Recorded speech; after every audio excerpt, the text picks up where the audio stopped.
క్రైస్తలారు మన రక్షకుడు విమోచకుడు యేసుక్రీస్తు వారి మహిమ కలిగిన నామమున ఈ విశ్రాంతి దినమందు మన దేవుని పరిశుద్ధ వాక్య ధ్యానమునకు ప్రతి ఒక్కరికి మన ప్రభు పేరట క్రైస్తలారు. దేవుడు నిబంధన విషయమై తను ఎవరితో నిబంధన అయితే చేసిందో ఆ నిబంధన విషయమై ఆయన చూపేటువంటి కనికరము మన ఊహకి మన ఆలోచనకి అందని విధంగా ఉంటుంది. అంతటి కనికరం కలిగినటువంటి దేవుడు మన జీవితాల్లో ఆయన ఏర్పాటు చేసినటువంటి నిబంధనని గైకొన్నట్లయితే శాశ్వత కాలము ఎవరైతే నిబంధనని గైకొంటూ ఉన్నారో అటు వారికి శాశ్వత కాలము ఆయన చూపేటువంటి కనికరము కావచ్చు, ఆయన కనపరిచేటువంటి కృప కావచ్చు, అట్లాగే నిలబడి ఉంటాం. శాశ్వత కాలం ఆ మనుషునికి అలాగే నిలబడి ఉంటుంది. ఆ దేవుని నిబంధన అయినటువంటి మనుషుల యొక్క జీవితాల్లో ఆ నిబంధన గైకుంటున్నటువంటి దేవుడు ఎవరైతే నిబంధన చేసిండో అటువంటి వారి జీవితాలను మనం ఒకసారి జ్ఞాపకం చేసుకుందాం. అలాగనే మనము ఏ రీతిగా నడుచుకోవాలి? అప్పుడు ఉన్నటువంటి పరిశుద్ధులు దేవుని నిబంధనకి లోబడితే వాళ్ళు దీవించబడ్డారు. వారికి దేవుని కృప శాశ్వత కాలం ఉంది. సరే, బాగానే ఉంది వాళ్ళ ఎడల దేవుని కృప గైకొన్నందుకు. ఇప్పుడు మనం ఉన్నటువంటి పరిస్థితుల్లో అసలు నిబంధన అంటే ఏంది, అసలు ఇప్పుడు కూడా ఉంటాయి అటువంటివి అనేటువంటి అపోహలు ఉంటానే ఉన్నాయి. నిబంధన ఇప్పుడే కాదు, ఎప్పటికీ ఉంటుంది. దేవుని నిబంధన ఎప్పటికీ ఉంటుంది. ఇప్పుడు ఈ వాక్యాన్ని వింటా ఉన్నటువంటి వారికి అప్పుడు వాళ్ళకి జరిగింది కదా, మనకి కూడా ఉంటుందా అనేటువంటి ఆలోచన కలుగుతుంది. మనకే ఉంటుంది. దేవునికి మహిమ, నిబంధన మనకే ఉంటుంది. క్రీస్తునందున్నటువంటి వారమైనటువంటి మనకే ఉంటుంది. చూద్దాం ఒకసారి. మొదటిగా ఈ రోజున దేవుని పరిశుద్ధ వాక్య ధ్యానము మొదటి రాజుల గ్రంథము, మొదటి రాజులు 8వ అధ్యాయము 23వ వచనం. యెహోవా చదువుతా.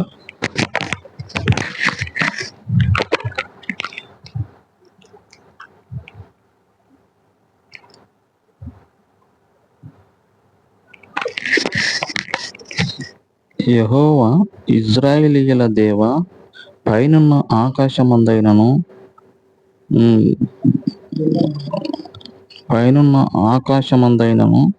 క్రిందనున్న భూమి అందైనను నీ వంటి దేవుడొక్కడును లేడు.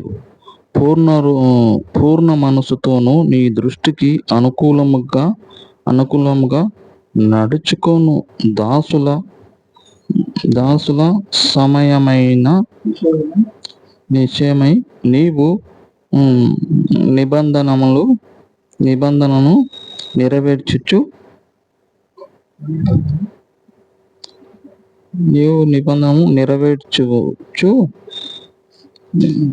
కొనియాడుము.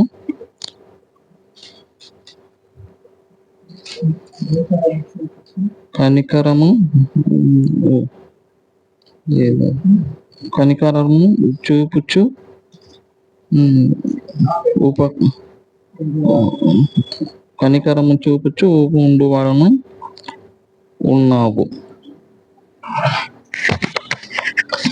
దేవుని నిబంధన ఎవరైతే గైకొంటారో, ఎవరైతే ఆ నిబంధనకి లోబడి జీవిస్తారో వాళ్ళ జీవితాలలో ఒక గొప్ప ఉన్నతమైనటువంటి మేలుకి దారి అనేది ఏర్పాటు చేస్తుంది. నిబంధన అనేది మన జీవితాల్లో కూడా నిబంధన ఈ రోజున ఉంది. చాలా మందికి నిబంధన ఏందా అని చెప్పని అనుకుంటారు. మన జీవితాల్లో క్రీస్తు యొక్క రక్తము చేత కడగబడితే అది నిబంధన. ఈ నిబంధన అందరికీ ఉంది. రక్షింపబడిన తర్వాత అందరికీ నిబంధన ఉంటుంది. ఈ నిబంధనే కాకుండా వ్యక్తిగత జీవితాల్లో కూడా వారు దేవునితో సహవాసం చేసి దేవుని యొక్క వాక్యాన్ని, ఆయన కార్యాలని పరిశీలనగా పరిశీలించేటువంటి వాళ్ళైతే వారి జీవితాల్లో కూడా వ్యక్తిగతంగా నిబంధన అనేది ఉంటుంది. అది వారికి దేవునికి సంబంధం. క్రైస్తవ్యంలో క్రీస్తులో ఉన్నటువంటి వారందరికీ నిబంధన ఉన్నది ఏంటంటే, ఆయన యొక్క రక్షణ పొందుకున్న తర్వాత ఆయన యొక్క అడుగు జాడల్లో నడవటమే మనకి దేవుడు ఏర్పాటు చేసిన నిబంధన. రక్షణే నిబంధన. ఇప్పుడు మనం చూసినట్లయితే వాక్యము సెలవిస్తూ ఉంది. దేవుని యొక్క పరిశుద్ధ వాక్యము సెలవిస్తూ ఉంది. ఆయన 8:23లో చూసినట్లయితే, మొదటి రాజులు 8:23 దేవుని దృష్టికి అనుకూలముగా నడుచుకునేటువంటి దాసులు. దేవుని దృష్టికి మేము అనుకూలంగా ఉంటున్నామని చెప్పనని పెద్ద పెద్ద బోర్డులు పెట్టేటువంటి వాళ్ళు ఉంటారు. అంటే ఇక మనకి వెంబడే గుర్తు, ఇక మనకి ఆలోచనలోకి వచ్చేస్తుంది. ఆ పెద్ద బోర్డు చూసినామంటే వీళ్ళు దేవుణ్ణి వెంబడించేటువంటి వాళ్ళు అని అని అట్లా పెద్ద బోర్డులు పెట్టుకొని ఉండి చివరికి వచ్చేళ్ళకే కనీసము ఆ బోర్డుకు దగ్గరగా కూడా జీవితాలు లేకుండా వ్యర్థమైనటువంటి జీవితాన్ని బ్రతుకుతున్నటువంటి పరిస్థితుల్లో దేవుడు ఏం చేస్తూ ఉన్నాడంటే సమూయేలును దర్శిస్తూ ఉన్నాడు. ఏం జరుగుతూ ఉంది? పెద్ద సేవకుడు ఏలి అనేటువంటి ఆయన పెద్ద సేవకుడు.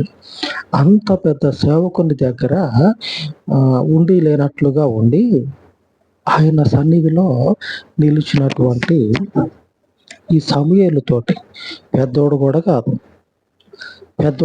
కాదు మనం అనుకుంటా ఉంటాం చూడండి, మంచి చెడు తెలియదు చిన్న పిల్లలకి. పెద్దోళ్ళకైతే అంతో ఇంతో వివేచన జ్ఞానం అనేది ఉంటుంది. సమూయేలు అప్పటికే పెద్దోళ్ళ వరుసలో నిలబడలే, ఇంకా చిన్నపిల్లగాడుగానే ఉన్నాడు. ఆ చిన్నపిల్లతోటి దేవుడు మాట్లాడుతూ ఉన్నాడు. ఒకసారి ఆలోచన చేస్తే, ఒకసారి మనం గనక లేఖనాల్లో రాయబడినటువంటి దేవుని యొక్క శక్తి కలిగినటువంటి వాక్యాన్ని మనం చూసినట్లయితే అక్కడ సేవకుడు పండిపోయి ఉండవు, బాగా పండిపోయి సేవకుడు ఆ మందిరంలో అప్పటికే సేవ చేయబట్టి కొన్ని సంవత్సరాలు దాటిపోయింది.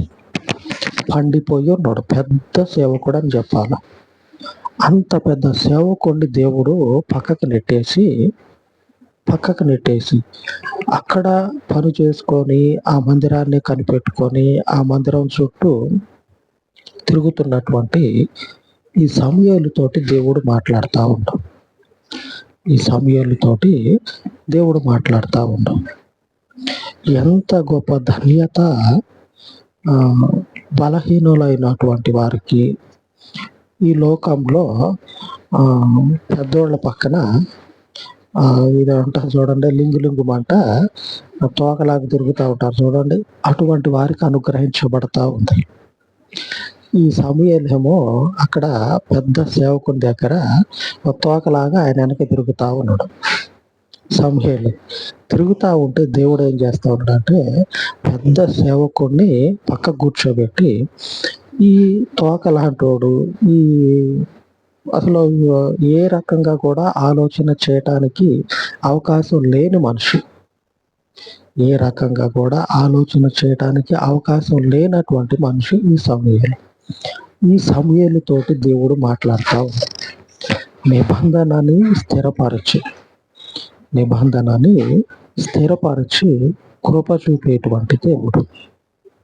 తన దృష్టికి అనుకూలంగా ఎవరైతే నడుచుకుంటారో, మరి ఎంతటి అనుకూలంగా ఉండుంటాడు సమూయేలు ఆ జీవితం అంతా కూడా దేవునికి అనుకూలంగానే ఉన్నాడు. ఎంత అనుకూలంగా ఉంటే దేవుడు మాట్లాడతాడు.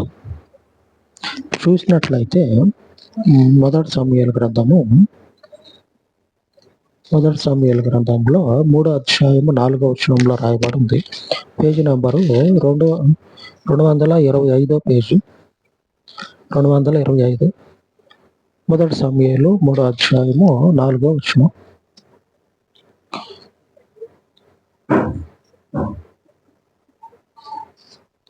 రెండు వందల ఇరవై ఐదు.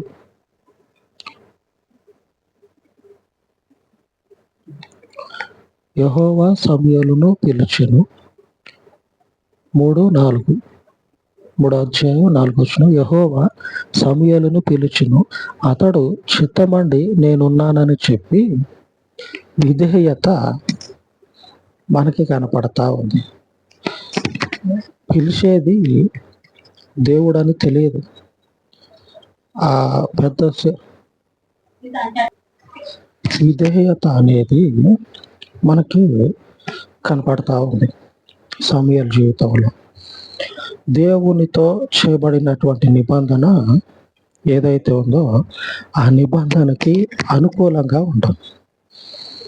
మనం వాడు చూసినట్లయితే ఏం కనపడతా ఉంది? దేవుడు సమూయేలుతో మాట్లాడుతూ ఉండు. అంతవరకు బాగానే ఉంది. కానీ సమూయేలుకి ఏంటంటే తన యజమానుడు, ఆ పెద్ద సేవకుడు ఉన్నాడు కదా, ఆయన పిలుస్తూ ఉన్నాడేమో అని అనుకొని చిత్తమండి నేనున్నా, మీరు పిలిచారు కదా అని సేవకుని యొద్దకు పోయి మాట్లాడతాడు. అప్పటిదాకా సేవ చేస్తూ ఉన్నాడు సంవత్సరాల తరబడి. పెద్ద సేవకునితోటి పరిచయం ఉంది. పెద్ద సేవకునితో రోజు సేవలో ఉండేటువంటి మనిషి. అటువంటి మనిషి రోజు చూసి రోజు మాట్లాడేటువంటి మనిషి. అటువంటి మనిషికి మొట్టమొదట ఎంతటి విధేయత, ఎంతగా మనము గౌరవం ఇస్తామో అదే గౌరవము సంవత్సరాలతో గడిచిపోతా ఉన్నాయి. కానీ ఈ సమూయేలుకి సేవకుని మీద గౌరవం అనేది తగ్గట్లే. ఏం జరుగుతా ఉంది? ఆమేన్. విధేయత అనేది, గౌరవం అనేది ఒక మనిషితో సహవాసం చేస్తూ ఉంటే కొన్ని రోజులకి, సంవత్సరాలకి తగ్గిపోతుంది. కానీ సమూయేలుకి ఏమైతా ఉన్నదంటే యజమానుడు, సేవకుడు, దేవుని యొక్క అభిషేకం ఉన్నటువంటి మనుషుడు, అంత గొప్ప దైవజనుడు, సంవత్సరాల కొలది చూస్తూ మాట్లాడుతూనే ఉన్నాడు.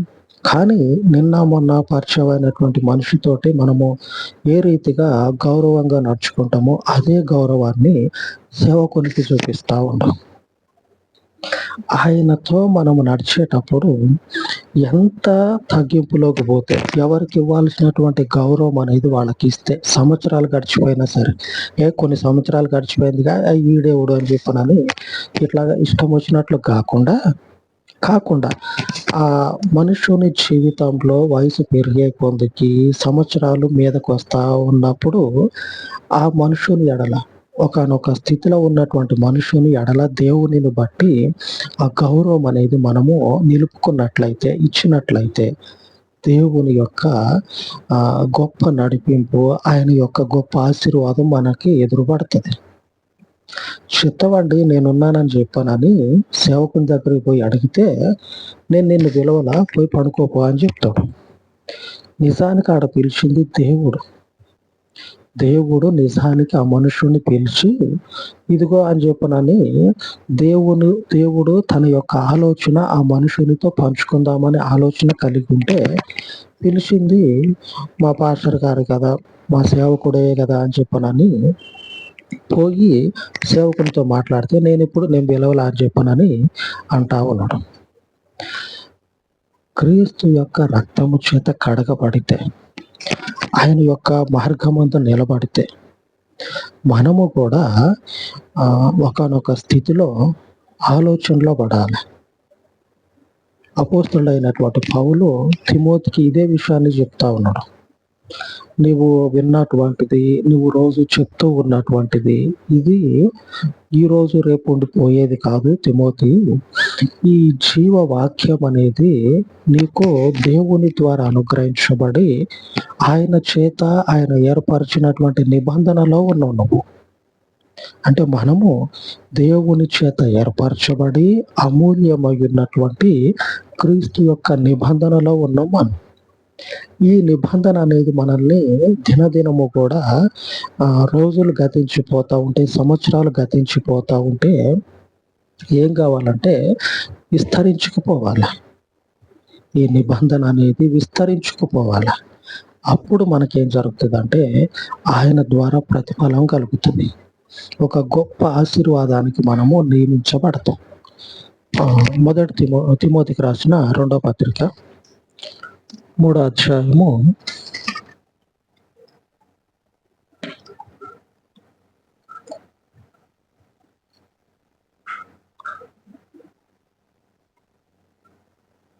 14వ వచనం, 3వ అధ్యాయం 14వ వచనం, పేజీ నంబరు 195, 195వ పేజీ, 3వ అధ్యాయము 14వ వచనం.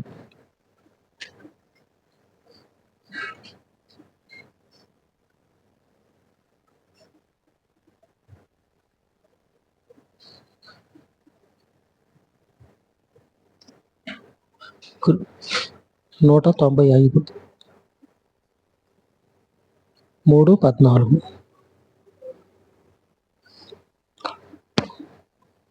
క్రీస్తు యేసునందుంచవలసిన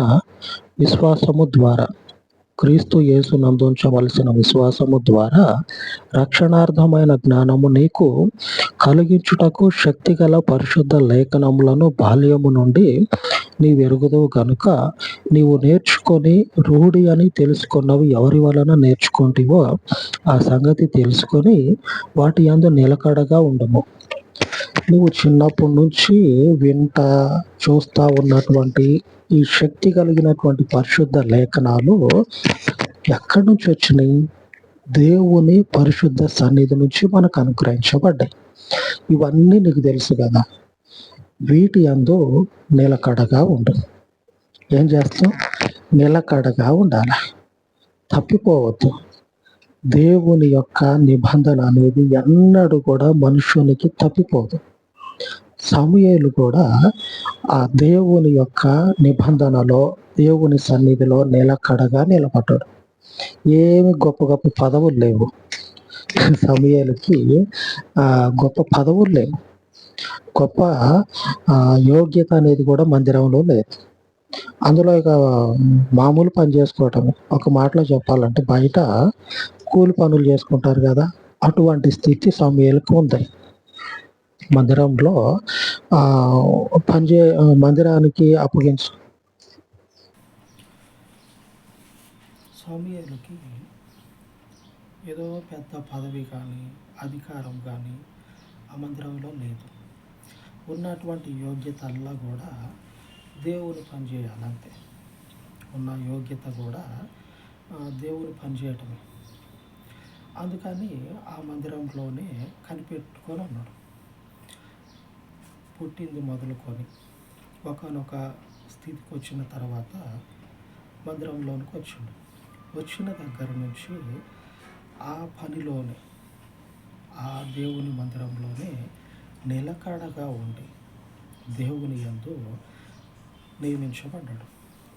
దేవుని సేవ కొరకు ఎంతటి విధేయత కనపరిస్తే, ఎంతగా ఆ పరిశుద్ధ లేఖనాల యందు నిలబడి దేవుని కొరకు ప్రయాసపడితే ఆ స్థితి కలిగింది. అక్కడున్నటువంటి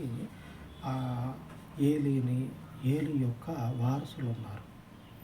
వాళ్ళని కాదని దేవుడు ఆ మనుషునితో నిబంధన చేసే స్థితికి సమూయేలు వచ్చిందంటే ఎంతటి విధేయత కనపరుచుంటాడు, ఎంతటి దేవుని ఎడల నమ్మకాన్ని కనపరిచి ఆ మనుషుని తగ్గింపు జీవితం, అక్కడ ఉన్నటువంటి యజమానునితో ఆ మనుషునికి ఉన్నటువంటి విధేయత అనేది దేవుని దగ్గర ఏం చేస్తూ ఉన్నదంటే మనుషునికి ఒక గొప్ప దేవుని ఆశీర్వాదాన్ని స్థిరపరుస్తూ ఉంది. మనము ఫలానా మనుషులు అని చెప్తే మనకి దేవుని దగ్గర యోగ్యత రాదు. ఏలి కుమారులు సేవకులుగా నియమించబడాల్సినటువంటి పరిస్థితుల్లో దేవుడు ఏలీని పక్కకు పెట్టేసిండు, ఏలీ కుమారులు కూడా పక్కకు పెట్టేసిండు. ఇంకొక విషయం ఏమిటంటే సమూయేలు కుమారులను కూడా దేవుడు పక్కకు పెట్టేసిండు. దేవునికే ఘనత. ఎందుకంటే దేవుడు మనుషుని యొక్క హృదయాన్ని, ఆ మనుషుని యొక్క నడవడికనే చూస్తాడు కానీ తరాలని, వారసత్వాన్ని దేవుడు చూడటం. దేవుడు సమూయేలు దేవునికి యోగ్యత కలిగిన స్థితిలో ఉన్నాడు. అవును, దేవుని యొక్క పనికి సమూయేలు నిర్ణయించబడాల్సినటువంటి మనుషుడే. ఆ మనుషుని యొక్క నడక, ప్రవర్తన, ఆ మనుషుని యొక్క మాట తీరు, పెద్దల ఎడల దేవుని యొక్క సేవకునికి ఇవ్వాల్సినటువంటి రెస్పెక్ట్ అనేది, ఆ గౌరవం అనేది ఎలాగున్నది, ఈ మనుషుడు ఉండాల్సిందే అనే విధంగా ఆ ప్రవర్తన ఉంటే దేవుడు ఏం చేస్తూ ఉన్నాడంటే దేవుని సన్నిధిలో నిలుపుతూ ఉన్నాడు.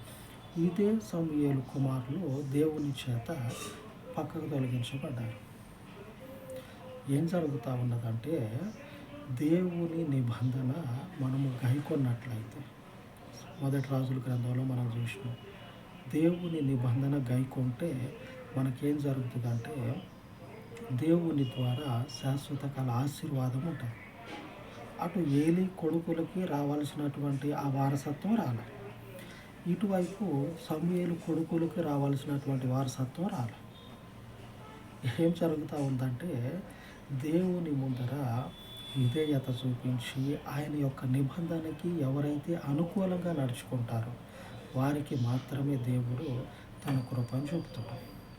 చూద్దాం వచనంలో మొదటి సమూయేలు 8వ అధ్యాయము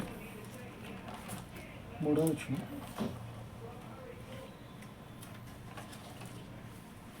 మొదటి సమూయేలు 8వ అధ్యాయము 3వ వచనం, పేజీ నంబరు 229.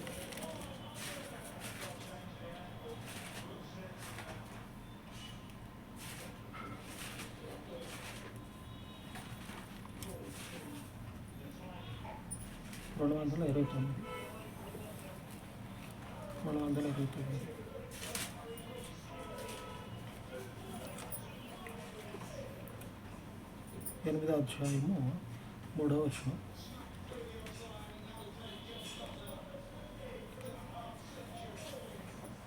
వీరు బెయేర్షెబాలో న్యాయాధిపతులుగా ఉండిరి. అతని కుమారులు అతని ప్రవర్తనను అనుసరింపక ధనాపేక్షకులై లంచము పుచ్చుకొని న్యాయమును త్రిప్పివేయక. వీళ్ళు సమూయేలు కొడుకులు. సమూయేలు కొడుకులు ఏం చేస్తూ ఉన్నారంటే లంచాలకి మరిగి, అంటే లంచాలు తీసుకొని న్యాయాన్ని అన్యాయంగా చూపిస్తూ ఉన్నారు, అన్యాయాన్ని న్యాయంగా చూపిస్తూ ఉన్నారు. ఇక దేవుడు ఏం చేస్తూ ఉన్నాడంటే వీరిని కూడా త్రోసివేసిండు. దేవుని ముందు సమూయేలు లాంటి నేను చిత్తమండి, నేనున్నా అని చెప్పనని సమూయేలు ఎంతటి విధేయత కనపరుస్తూ ఉన్నాడు తన యజమానునికి. అదే దేవుడు పిలుస్తుండని చెప్తే సాగిలపడి ఆజ్ఞ ఇవ్వండి అనేటువంటి మనుషుడే. దేవుడు పిలుస్తాడని తెలియదు, యజమానుడు పిలుస్తూ ఉన్నాడేమో అనుకొని చిత్తమండి పొయ్యని అంటా ఉన్నాడు. ఇంతటి విధేయత ఏం చేస్తుందంటే దేవుని యొద్ద మనకి ఉండాల్సినటువంటి స్థానాన్ని స్థిరపరుస్తుంది. ఈ విధేయత తన కుమారులకు లేదు, సమూయేలు కుమారులకు లేదు. దేవుడు ఏం చేస్తూ ఉన్నాడంటే ఆ మనుషుల్ని లక్ష్య పెట్టట్లా. ఏలీనే లక్ష్య పెట్టలే. అప్పటికే సేవలో పాతుకుపోయినటువంటి ఏలీని దేవుడు లెక్క చేయకుండా ఏలీని పక్కకు నెట్టేసి సమూయేలుతో మాట్లాడాడు. సమూయేలు దేవునికి అనుకూలంగా ఉన్నాడు కాబట్టి సమూయేలుతో మాట్లాడాడు. అలాగనే ఈ సువార్తలో చూసినట్లయితే పౌలు తిమోతితో చెప్తున్నటువంటి దగ్గర మనం చూసినట్లయితే నువ్వు మొదటి నుంచి ఏ రీతిగా దేవునితో నడుచుకున్నావో అదే రీతిగా నీవు ఏం చేస్తావంటే ఎప్పటికీ ఆ నిబంధనలో నీవు పరలోకం నుంచి విన్నటువంటి దేవుని యొక్క సత్యవాక్యం ఉంది కదా, నీవు బాల్యం నుంచి చిన్నప్పటి నుంచి నీవు వింటూ ఉన్నావు కదా, ఇవన్నీ కూడా పరలోకంలోంచి మనకు అనుగ్రహించబడ్డాయి. వీటిని నీవు గాయకుంటా నిలకడగా ఉండు. ఈ నిబంధనని అనుగ్రహించిన దేవుడు మనల్ని స్థిరపరచడానికి సమర్థుడు. మన యొక్క దుర్నీతిని న్యాయంగా మార్చే దేవుడు కాదు. మనం తప్పుడోళ్ళమైతే తప్పుడోళ్ళం అని చెప్పనని పక్కకు పెట్టే దేవుడు. ఆయన నిబంధనలో గనక ఉంటే శాశ్వత కాలము ఆయన యొక్క సమృద్ధినిచ్చి మనుషుల మధ్యలో ఒక స్థితిని మనకి దేవుడు నిలుపుతాడు. మనుషుల మధ్యలో ఆ నిబంధనను మనము కాపాడుకునే వారంగా ఉండాలి. ఆయనకు అనుకూలంగా ఉన్న వారికే దేవుడు తన కనికరాన్ని చూపించే దేవుడని లేఖనం సెలవిస్తూ ఉంది. ఆ కనికరము శాశ్వత కాలము మన మీద నిలిచి ఉండను కాక. ఆమేన్.